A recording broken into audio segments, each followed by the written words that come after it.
नमस्कार मंडळी, welcome back to my new blog. दररोजसारखं आवरून निघालो फील्डवर. आज काय कामावर जायचं मूड नव्हता तरी पण काय करणार, जाणं भागच आहे. शेवटी कॉर्पोरेट मजदूर आहोत ना. मग काय, चहा पिऊन थोडा मूड फ्रेश करून घेतला आणि निघालो लोकेशनवर. गाडीच्या चाकाची हवा झाली होती कमी म्हणून गेलो पेट्रोल पंपावर फ्रीची हवा भरायला. तिथं पण मोकार गर्दी. तर फ्री आहे म्हणल्यास गर्दी तर असणारच. हवा भरून गेलो पुढच्या प्रवासाला. साला जिंदगी एवढी बोरिंग झाली आहे ना, विचारायचं कामच नाही. दररोज उठायचं, कामावर जायचं, कामावरून यायचं, झोपायचं. पण कामावर गेलं तरी इंटरेस्टिंग काहीच नाही. आज इथल्या लोकेशनला आणि उद्या त्या लोकेशनला, काम तेच. असो, शेवटी जिंदगी याला तर म्हणतात. मग अशा पद्धतीनं आलो अमेनोरा सिटीमध्ये. इथल्या कोणत्या आर्किटेक्टने हे इथलं काम केलं काय माहिती आहे, पण त्याला आपला दिलचे सॅल्यूट. काय एक एक बिल्डिंग डिझाईन केली आहे ना, विचारायचं कामच नाही. इथं आलेस असं वाटतच नाही की आपण पुण्यात फिरतोय म्हणून. असं वाटतं कुठल्या तरी बाहेरच्या देशातच फिरतोय.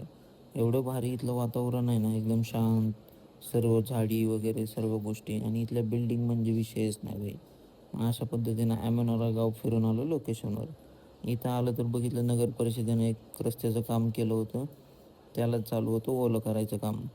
दिवसभराचं कॉल टार्गेट पूर्ण करून शेवटी आलो घरी. घरी आलो आणि गेलो डायरेक्ट झोपी. मग झोपेतून मस्त उठलो, फ्रेश वगैरे झालो आणि म्हणलं आजचा दिवस तर काय बोर गेला आहे. संध्याकाळी काहीतरी इंटरेस्टिंग करू, काहीतरी नवीन गोष्ट शिकू, म्हणून आज तुमचा भाई बनवला होता पहिल्यांदाच चपात्या. हां भाई, तुमचा भाई आज पहिल्यांदाच चपात्या बनवणार होता. मग काय, जेवढं लागतं तेवढं पीठ घेतलं ताटामध्ये, त्यात टाकलं जरासं पाणी आणि केली मळायला सुरुवात. भेंडी आयुष्यात काही ना काही नवीन गोष्ट करायची म्हणलं ना, काहीतरी अडचणी येतात म्हणजे येतातच. त्या पिठात कधी पाणी जास्त होते, पाणी जास्त झालं म्हणून पीठ टाकलं तर पीठ जास्त होते. वैतागून शेवटी यूट्यूबचे 2-3 व्हिडिओ बघितले आणि फायनली कसं तरी पीठ घेतलं मळून. 10 मिनिटाच्या कामाला अर्धा तास घातला बाईनं. शेवटी अंगातून घामच काढला. पीठ मळून झालं की मग यूट्यूबवर बघितलेल्या व्हिडिओसारखं लागलो चपात्या लाटायला. आणि बघा, पहिल्याच चपातीचा आकार कुठला नकाशा झाला आहे काय माहीत, पण असा विचार केला, प्रॅक्टिस मेक मॅन परफेक्ट. मग काय, पहिल्याच दिवशी फुल कॉन्फिडन्समध्ये केल्या पहिल्यांदाच 10 चपात्या.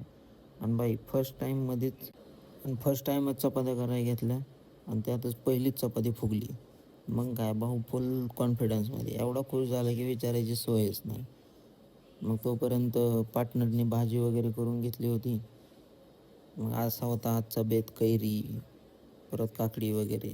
या जेवणात म्हणजे आज पंचपक्वान्नच होते.